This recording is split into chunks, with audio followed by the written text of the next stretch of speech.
banyak kali saya submit cukai, tapi saya masih lagi stuck juga.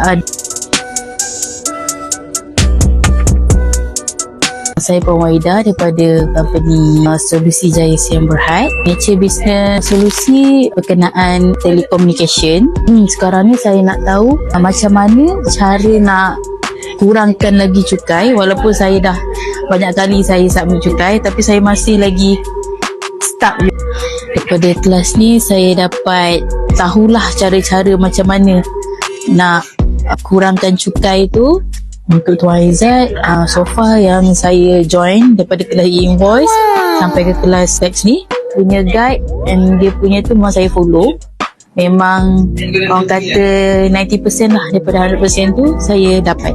Makanan sedap, semua terbaik lah. Okay, untuk usahawan kat luar sana, saya recommend lah kat korang untuk join kelas yang diadakan oleh GC. Tak kisahlah kelas apa, e-invoice ke, taxation ke, dan korang akan dapat input yang lebih detail khusus tax saving Tuan Izzat. Memang terbaik.